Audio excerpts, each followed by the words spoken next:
Hello everybody, welcome back to the channel. So today I got for you how to build the shadow like a Chad. So man, what a monster.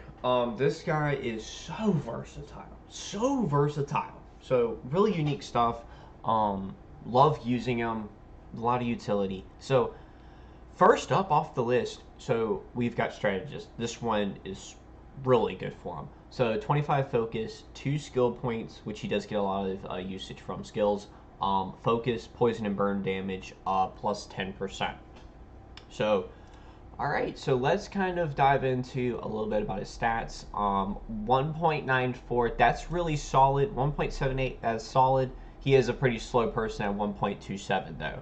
173 base speed. There are a lot of people faster than him. So especially on the good side. Good side has a lot of fast people. So basically the item I've got on him right now, this is mainly just for panic. Might, high, defense to dwarves. This is pretty useless. I will be swapping it out to other items next season. It was a bit on the last one that I've got this season, so I was just trying to make him work with what I had. So mainly the item recommendations that I can give for him would be might and focus. Probably a little bit more on the focus side. He's like a focus auto attacker, so you have to build him a little bit uniquely, but he would work really well if I could give him Elven Dirk. He would work really well with that. But for instance, that's what I have him built right now. Might, speed, attack on ranged, and then all allies burn, poison, and focus damage minus 10%. So for reference, I think he works really well with the quilted armor. Also works really well with the scout's mail. So got him set up right now on the Ranger's Shroud right now. The stats do work well for him, so I don't mind it.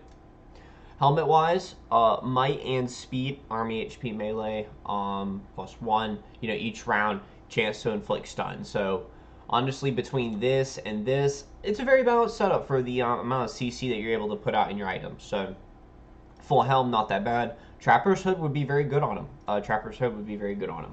So that's mainly about the items themselves. This wouldn't be bad as well, but compared to this, it wouldn't be near as good. But now, item-wise on this, a little bit more focusing, trying to pick it up there. Defense, Orcs, and Uruk-hai. He is a bit more evil focused with the Ring Wraith tree, which we'll go into a little later. Might, focus, defense, Orcs. I could swap him out to this. I got this just a couple days ago, so this would be a good option for him. He doesn't really focus too much on using evil men because I like to have Curran set up with evil men, so that's mainly what that ring's standing there for. So, but I do like the shields and the drums of Moria. These are actually pretty solid choices for him if you want to stack up some of these on him. I know that there's a better effect on these as well, so that would be a good option for him as well. So let us dive into the portrait. Going to be probably the most confusing part. Just pretend like you didn't see any of this. Okay, so he is one confusing man to build. He's good at every R level, but in my opinion, he does peak at R5. And so I'm going to explain why, a bit of the different builds. What's kind of funny is y'all saw it in the video. We all had the Shadow, besides Raging Z. We all have them built different. So kind of want to explain my build and explain the variations between them, okay? So let's dive into probably his best tree out of the bunch, and that is going to be Undertaker. So normal attacks deal 40% damage to all enemies. So you might think that off the bat reading that, it would imply on this, it would apply on this. It doesn't work like that. It only applies on that one auto attack that then inflicts damage to all the enemies. It doesn't, if Black Numenorian and Morgul Poison affected that, he would be beyond broken. So, but it doesn't work like that. It's only Undertaker. So if you're at R0, the basic would be going Undertaker. Definitely focusing on Plague and delayed poisons, like that one shot that you got a lot of damage coming through later on into the game. I do like Black Numenorian because of how much focus he has built into his kit. And Dark Mantle against all enemies physical damage received plus 2%. I wish this was honestly in the Undertaker tree, because if so, this would work really well. So mainly because of how much physical damage he's able to output. So let's get into this. So the way at the end game I have him built is Undertaker all the way through. And I kind of went for more of a non-ability focused build at R5. R5, I think you should go for no abilities and just focus on that Undertaker damage. So, and I'll explain the reasons why. Now, if you're not R5, let's dive into what you do. So, Plague, you want to put 1 point here. So if you were doing 2 points and then 1 point here, you would then go 2 points right here. You would get Black Arts as well. So, main reason why this covers all HP. You know, if you're inflicted with madness, let's say you hit yourself, you hit your own team, you have another chance at shooting it against the enemy and then preventing HP damage again. So while they are on 2-round cooldowns, you still would want to get that, and it doesn't hurt to get these 2 points. You know, it doesn't hurt to get that. It's more damage in either way. So, but this right here basically is 100% trying to cover all 3 of their enemies if they're using them and preventing all of that healing. So just getting that 1 point in both of these is really important. So that's the reason why that's really useful. Now, at this point, it's a bit of a mixed bag because if you are high focus, you can also go into Ring Wraith right here, you know, effect focused by the focus stat. But R0 specifically, let's just say, I would go in Delayed Poison right here. I'd go 7 points into this. It's against 2 enemy targets. You get 800% poison damage. That's just nuts damage by itself. Then I would finish off. Plague's got a little bit of a higher one, as you can tell, between Black Arts and Plague. So definitely go with Plague over Black Arts. Way higher poison damage. So I want you to. More people have that that armor that I was talking about that reduces. More people have that than poison reducing damage. So that's the reason why. Then you go into right here. Then you just go all the way through on this. All 15 points right here. Now, Dark Mantle is really good. Honestly, I would go with this right here. Get that damage across for all of your team. So that plus 14%, and then wrap it up right here with the amount of Black Arts that you can go into. So that's the way I would build him at R0. Really solid tree. Nonetheless, this is a lot of damage. So now if you're at R3, this is where a lot of his damage comes through. I'm still doing Undertaker all the way through. So let's go ahead and get all this up. So R3 right here, this is where you want to go ahead. You're going to be getting this maxed basically because everything is poison. All the way through right here. So I know there's a lot of clicking and a lot of going through, but I'm trying to show you all the multiple different ways you can build this dude.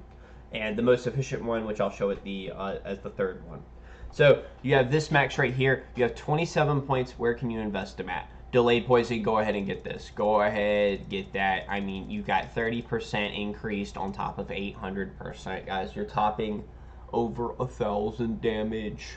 1,000% damage, one shot. This is going to end the round at 6. Like, this is going to be done right there. This is going to be done.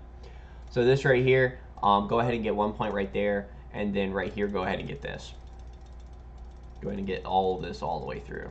Get that 100% chance to inflict, high focus, then go ahead and get this. Then go back. I would do this right here. Get that. Go into this. So if you're doing an R3 build, I think this is the way to roll right here, especially if you have those 4 additional points. You keep them focused in and finish this up right here. I don't have the 4 additional points. I haven't sacrificed that much equipment for them yet.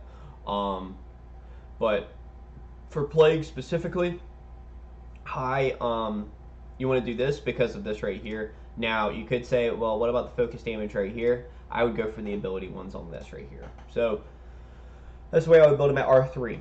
Now, R5, which is where I think the money's at. Okay, so now we're going through again. We're going to go Undertaker all the way through. So we're doing basically no abilities. We're basically doing no abilities. Now we go to Shape of the Void. We're going to max this out right here. The main reason why, too, is we're getting that plus 15 might as well. So we get Might, we get Shape of the Void done all the way through. Now right here, this right here is so good. You want to go ahead and nab this up right here. And I'll explain why in the battle reports that we're going to go through. So then, let's go ahead and wrap it up. Let's get this right here. This is a 100% chance. 100% chance. That is so much damage. Then what you do right here, you just don't do anything else. You go straight all the way through. Yeah, all those points. So if I had those two equipment, I would actually have this max at 30%, and then I would probably do 2 points, and so I would probably do that last point in Plague just to go ahead and nab that up, and do like 1 point Mortal Poison or something like that. But he has no equipment bonuses right now, so he doesn't have those 4 additional points. The reason why you build him like this is because you can capitalize on Undertaker being the main source of damage for that double auto attacking within the first 4 rounds, and we'll go through why. Now it's got a 10% chance of not proccing basically each round, but there are certain occasions where you see this go off, and then you tag in this on like the first round. The sheer amount of damage you're able to input with all of these right here, especially when they go off, you've got like that round 1 just damage just out the wazoo. You've got this right here increasing the amount of damage you do from Undertaker. So you've got this right here. You're doing 75% chance. You're doing 100% to the normal person it hits, and then you're doing the damage to the all person.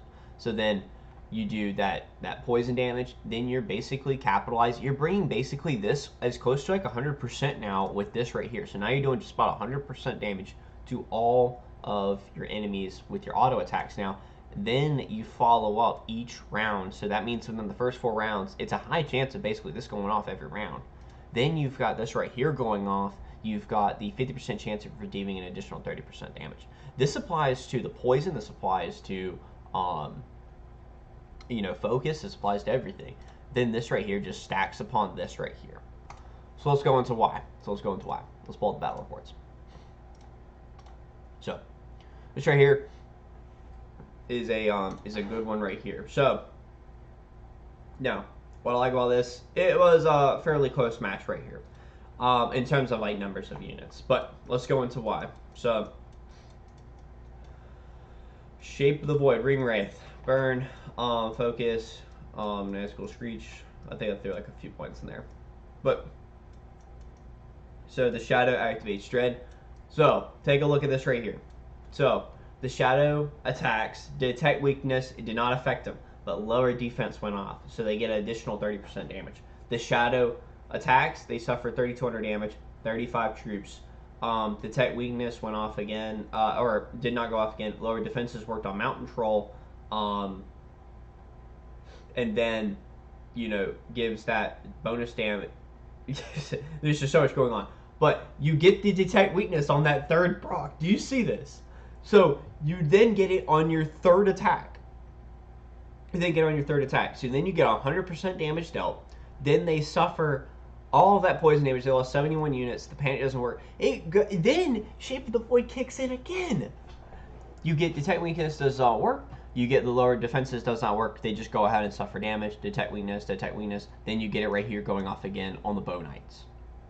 Like, y'all see the sheer amount of damage you're able to input. This is every round. This is why, like, it's that consistency. You know what's going to be going off because, with the ability, sometimes you don't quite know whenever you want those to hit. Kind of like whenever healing hits, which is like another topic.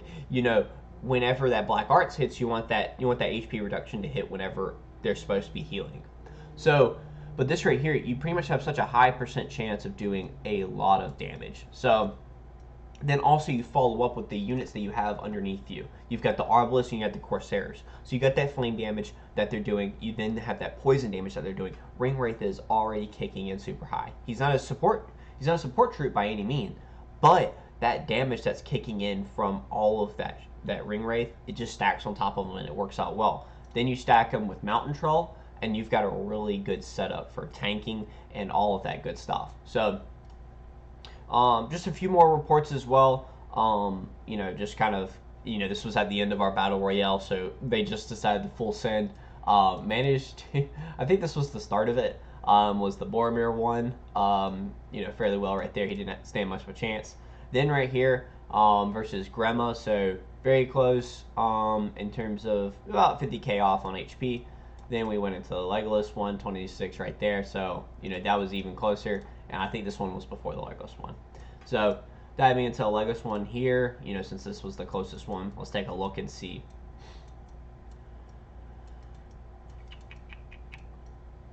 Where's the Shadow? There we go. Shadow attacks, detect weakness, already went off. Shadow lower defenses did not affect, so then he lost 41 units. Ram Riders went off again, went off. And so then we got that. Then you see lower defenses went off, but detect weakness went up there. You've got so many things that are happening because Shape of the Void is also happening. It keeps proccing. You keep getting that % chance of doing damage while you're already, because it stacks so well with what he's doing.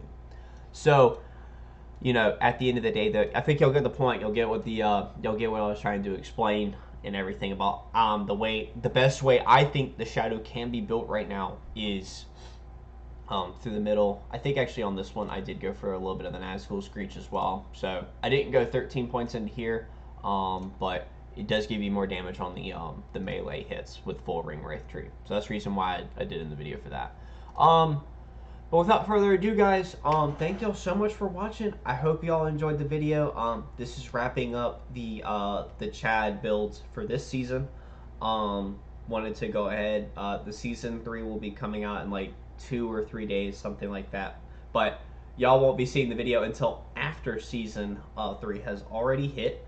But thank y'all so much for tuning around for all these Chad builds. Wanted to wrap them up here at the end of the season, get as much experience with them as I can. Thank y'all so much for watching again, and I'll see you on the next one. Peace.